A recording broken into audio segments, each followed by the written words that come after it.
Hey guys, so welcome back to my channel.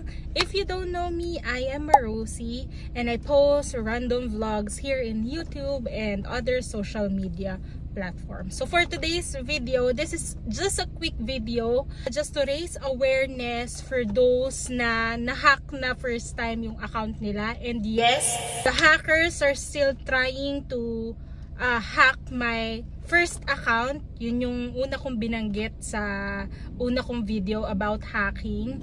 Nagsisend pa rin sila ng mga email sa akin na parang hindi ka panipaniwala. And yung way naman nila ngayon ng pag-hack, siguro may record na ako sa kanila, is nagsisend sila ng spam email sa akin. Well, nung last November 24, 25, and 26, nakakatanggap ako ng mga email from Spotify, which is, hindi ko naman palaging kinakalikot yung Spotify ko.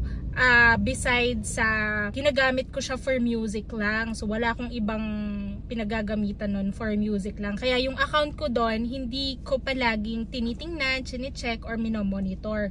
But nung November 24, nakatanggap ako ng email, ito, yan, so, nagaling from Spotify na, kailangan ko daw i-reset yung password ko.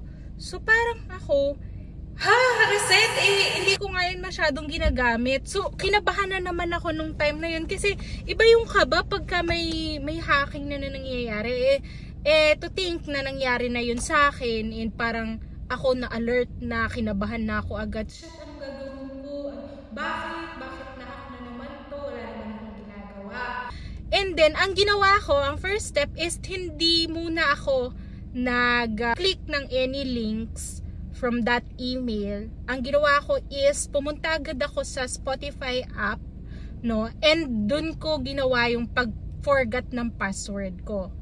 So, nung nag-forgot password ako, nag-prompt din siya sa email ko na registered. And pinag-compare ko muna yung dalawang email, and I found out na magkaiba yung email na ginamit. Kumbaga, syempre, hacking, no? Gagawin nila yung all nila, yung best nila para maging magkamukha. Like sa nakikita nyo ngayon. Talagang wala silang difference. Wala talaga. Lahat format nung email nung through Spotify, no, pag-email ng Spotify is magkamukha. Wala kang madidistinguish na difference. The only thing that I found out is that yung email na ginamit, which is very minimal lang yung difference. So, eto. Yan. Yung sa totoong Spotify, wala siyang hyphen. Tapos itong from the hacker, meron siyang hyphen dun sa email na ginamit nila. So nung nakita ko yon, dun ko na kinilik yung parang phishing email, tapos napunta na siya sa spam ko para ma-block na yung hacker na yon na nag-send sa akin ng email. Yun, I just want to raise awareness na coming from my experience, no, wag na sigurong basta-basta i-click yung link kapag naiisip nyo naman na hindi nyo masyadong ginagamit yung account, ganyan, so wala kayong kinalaman doon. Wag muna kayo magkiklik ng link.